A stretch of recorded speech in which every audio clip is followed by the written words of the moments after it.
à Maurice aujourd'hui, quand on voit un arbre fruitier, la majorité des gens vont dire ben, ça va faire des bêtes, ou ça va attirer des voleurs, ou ce sera des problèmes, les feuilles vont tomber, etc. Mais il faut qu'on calcule que c'est la base de la vie. Depuis 6 ans, Gaël Souf vit en quasi-autonomie, à 2 bras, près de Grand-Port. Passionné par la nature depuis son enfance, il développe sur son terrain un projet de permaculture pour aider les Mauriciens à se reconnecter à la nature et à leur terroir. Venez avec moi. Salut Gaël, comment ça va? Ça va et toi? Ça va bien. Alors ici on est dans un ancien terrain de Cannes où j'habite, où j'ai décidé de suivre les principes de la permaculture pour développer un style de vie qui est en respect avec la nature. Pour ceux qui ne savent pas, c'est quoi exactement la permaculture? Alors la permaculture veut dire permanente agriculture. Ici ce qu'on fait, on essaie de faire ce qu'on appelle la gradation.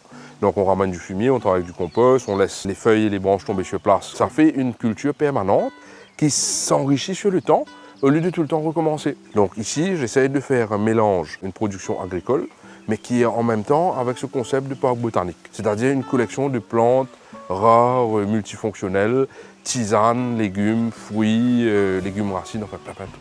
Tu nous invites à découvrir un peu ton jardin? Oui, bien sûr, allons-y. Écoute, c'est dans toutes les directions, hein, mais Ouais, on va commencer comme ça.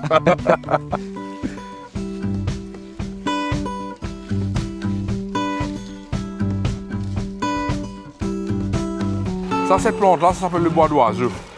C'est un antiacide, ça. Mange ça. C'est que vous goûtez.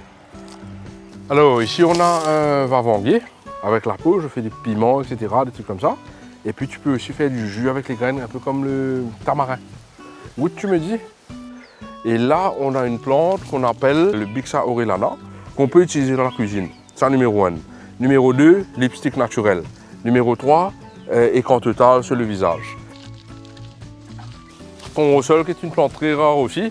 À ce qui paraît, dans la lutte contre le cancer, c'est très efficace.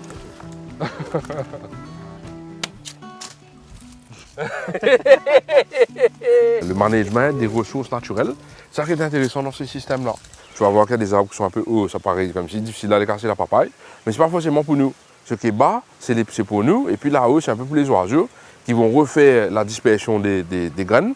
Donc là, tu auras de la régénération dans la forêt. C'est quelque chose de passionnant. Si on est pour parler de l'énergie solaire et de la récupération de pluie, comme je ne suis pas connecté online, je suis au milieu d'un champ de Cannes, quand le soleil saute, je suis content, j'ai de l'énergie. Quand les nuages passent, je suis apaisé parce que je suis fatigué dans le jardin. Et quand il y a de la pluie, je suis pas content, mes réservoirs sont remplis, mes plantes sont arrosées. On est plus proche de la vie, tu vois. Ouais.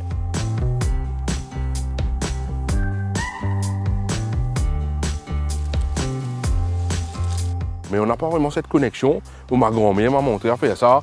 J'ai besoin de lire, essayer, je suis encore en train de tester.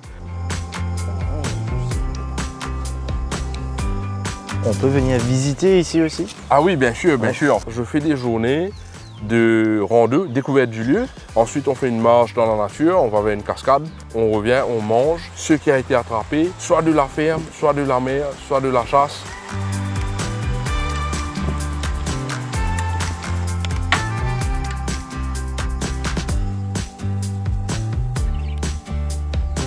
Quand tu calcules que les Mauriciens aujourd'hui mangent pommes, oranges, mandarines importées, alors qu'il y a tous ces fruits-là qui peuvent pousser, ça nous fait quand même nous poser des questions.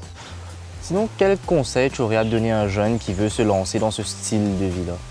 C'est les amis. Ne pensez pas que vous n'avez pas de terre, ne pensez pas que c'est difficile. Il faut faire des efforts dans tout, mais par exemple, un toit végétal, vous pouvez faire un toit végétal. Vous pouvez faire un système d'aquaponie. Vous pouvez planter en pot. Tu sais comment on change les choses? C'est quand on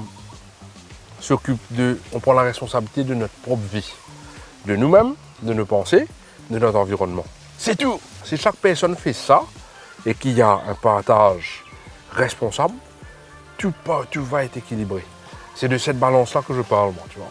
Merci beaucoup de nous avoir accueillis et merci pour tes conseils surtout. Plaisir. Et bon appétit. Merci. Eh ouais, Moulin Maribon. Dommage, vous ne voulez pas manger, vous, hein?